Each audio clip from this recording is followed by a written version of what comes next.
Anyone got any tools I can borrow? Every item you can think of, literally gone. Smashed windows and ripped open doors. Look at the state of that. You are watching a snapshot of Britain's power tool theft crime wave.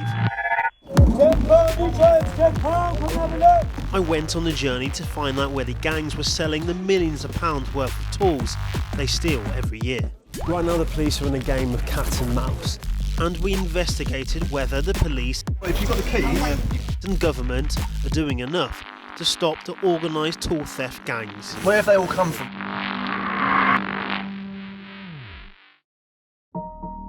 Every 21 minutes, power tools are stolen across the country. Whilst hard-working tradespeople sleep, thieves steal their livelihood. It took just 18 seconds to peel open this door. I said car robbed my bag! And the thieves pull out all the tricks to get away. Get the reg. This gang use a fire extinguisher to hide their identity. Even during the day, the thefts are quick, locks are drilled and power tools are grabbed, without a care for the mental impact their crime wave is leaving behind. So within 5 minutes, you're gone. Everything you've worked for, gone. So you feel violated. Around £15,000 of Steve's tools were stolen. Were they ever caught? No. The pressure of being unable to provide for his family pushed Steve to attempt to end his own life. I sort of felt to myself, that's it. I'm worthless. I've got no use to no one. I've got no work. Well, I've got work, but I've got no tools to do the work. I can't provide for my family and my kids. Could get any lower, I would have been underneath the tarmac I was walking on. You were at the lowest point of your life, probably seconds away from taking your life. What stopped you? A text message that come through my phone from my 2-year-old son that just button bashed randomly. It didn't make no sense, but I knew that was him, and that was my wake-up call to say, sort of like, what are you doing? According to a mental health survey by construction website On The Tools, every day 2/3 of tradespeople worry about their tools being stolen. But the victims are fighting back. These tool thieves' attempted getaway was stopped by a pair of hero builders. They forced them to give back the tools by grabbing their car keys before the suspects run away. Paul the carpenter's van still bears the scars from the attempted robbery. I was amazed that someone actually stepped in and helped me. It could have ended a lot badly for these guys, and I would have felt really guilty if it would have ended like that they would have got hurt. But they're my heroes. And he showed his appreciation There you go, lads. in a typical British fashion. Thank you so much. Police! There are over 25,000 reports of tool theft last year, according to an FOI by Direct Line. Just being a victim. But tradespeople are worried the stats do not reflect the reality on the street. So I was a tool theft victim myself about 3.5 years ago. This is just one van that's been targeted. I've had 2 other vans targeted. I literally just had a van targeted before Christmas. We saw 2 guys at the back of the van trying to bend the door back.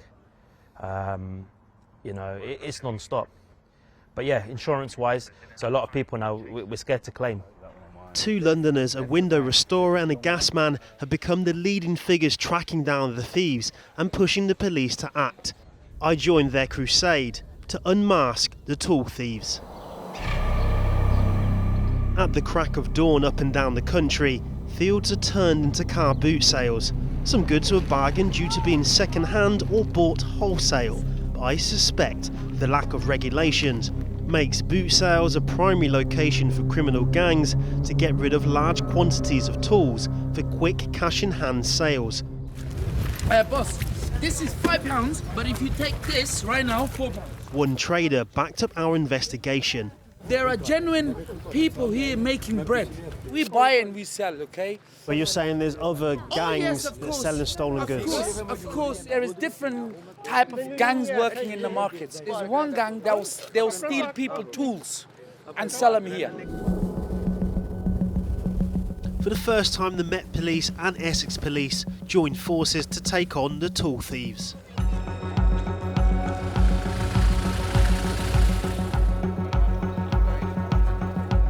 I haven't done nothing wrong, mate?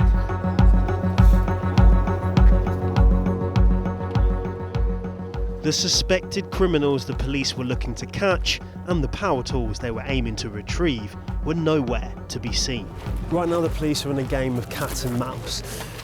Despite there being a fairly large number of officers, there's so many different vans, there's so many different stalls, they can't search every single person. Until the police receive a tip-off that the tools have been hidden away. This man said he was only selling rugs, but somehow power drills, batteries and other equipment flow out of his van. Loads of tools here earlier and he's sort of just got them hidden. He's hid all of them, someone's picked them all up because he had a full over here, now he's got towels over there just trying to call people. Gasman Schweb has been working with the police to bring down the black market of stolen tools. Schweb says the fear of becoming a victim is changing tradespeople's behaviour. Many won't take on a job unless they can park in front of the house. I'd rather get a ticket than get my van broken into. The cost of increased van security measures is being passed on to customers' bills. So this D-Watt razor, for example, if you have a look here, £399, that is just for the body itself. So this guy is selling it for £85, brand new, sealed. So just the body itself. If you were to just buy that without the battery, without any accessories, that is £399. £85 over here, and he's got two of them. Brand new, not even opened, sealed. So explain that. How does that work out at £85? Just that. If I was to buy that itself, it's £579, I believe, something like that. So you don't think a tradesperson would sell this on Facebook, basically? Just got no reason to. Why would they sell brand new? And why would they have two of them? There's definitely been stolen from somewhere, maybe a store. Increasingly, it's what's not on display that tells a story. This car was surrounded by traders, but its table was already folded away, despite many hours left at the boot sale. If you've got the keys... Doors open and once again reveal power tools concealed away. Where have they all come from? We believe that the person connected to this car is involved in organised crime. The next suspect had an ironic sticker on his van. Outside, he wanted the police to believe he was only selling bikes. But a quick search revealed more suspected stolen power tools. Initially, this man said that he was only selling bikes. Now, there's at least 20, 30 tools here. In all, over £50,000 worth of suspected stolen power tools were seized. I'm going to be arresting you for handling stolen goods. And 4 men were arrested. ITV News' investigation found if one boot sale is raided, tool thieves can simply go to one of the many others across the country. A week after the Essex raid, without a police officer in sight, I saw even more power tools on sale in Hounslow. It would need another raid to differentiate the legitimate sales from the suspected stolen goods. Used and new tools, all sold for budget prices. I see a man counting cash after a quick sale. He spots me and demands I stop filming. Sorry mate, could you stop recording me? Hounslow Heath boot sale told ITV News they work with the police and have a policy that does not allow the sale of stolen goods. Look at the state of that. Throughout the investigation, I received more and more messages from victims. In Leeds city centre, just remember lads, you're staying here, your van will have its door ripped off. I've just been sent another video of a break-in. You will have your windows smashed. Throughout the investigation, I received more and more messages from victims. But this video from Leeds shows just how ruthless the gangs are. But if you're in your truck with all your livelihood in. In one night, 5 workmen vans and cars are broken into.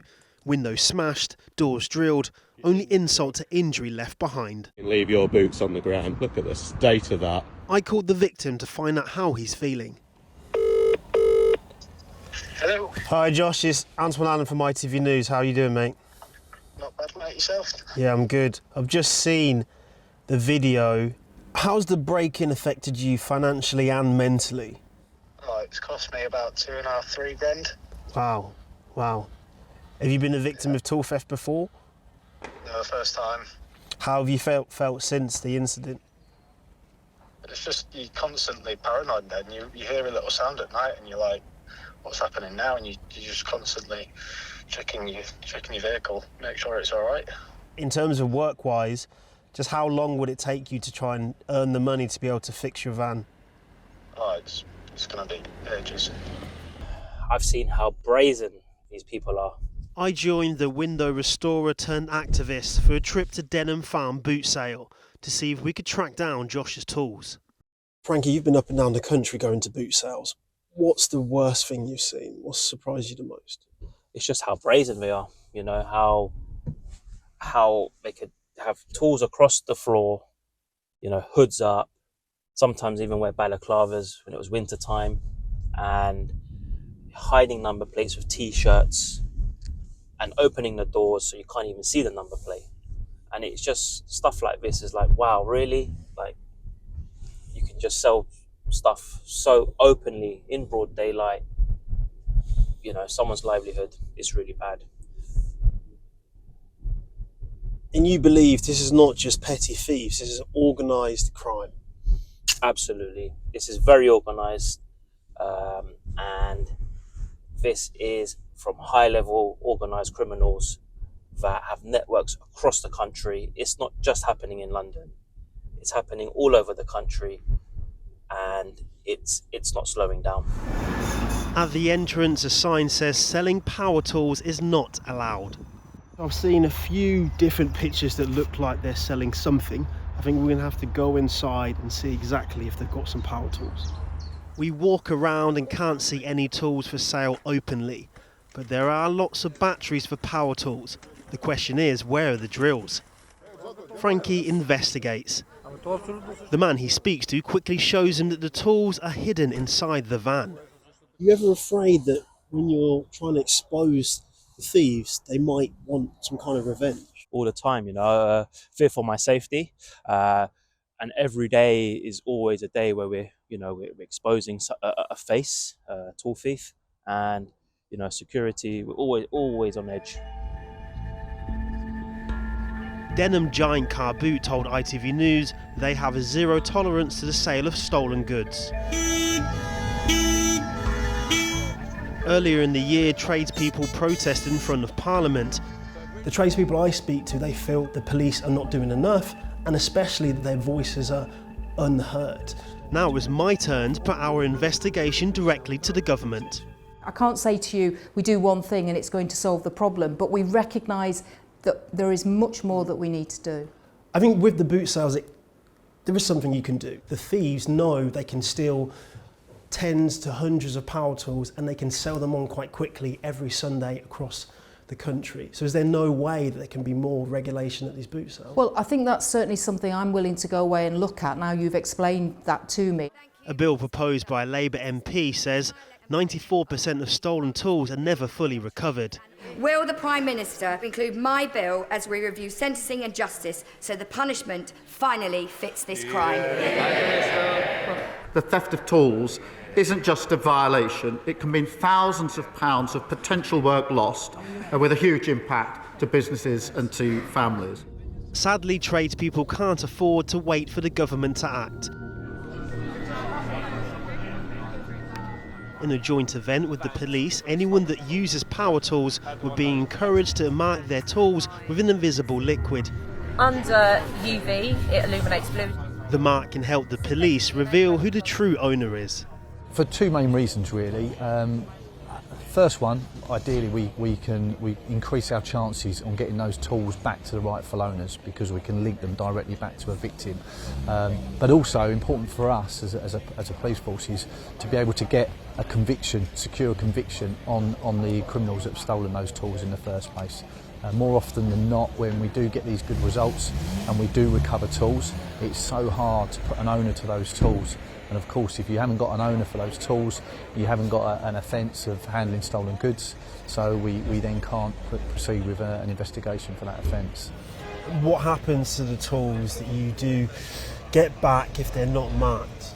So if they're not marked, often they'll go into police storage. We will spend a lot of time trying to find the owners. If that's unsuccessful, those tools will often then go into auction. Sometimes, upsettingly, sometimes we have to then give those tools back to the suspects that we've taken them from because we can't find the owner for them. And often we know that they're not theirs, we know they don't belong to them, but if we can't find a victim, we have to give them back sometimes. Behind the stats and thefts are real people. Carpenters, plumbers, window restorers, electricians, gasmen. Their vans are their life, and each theft gets them closer to the edge.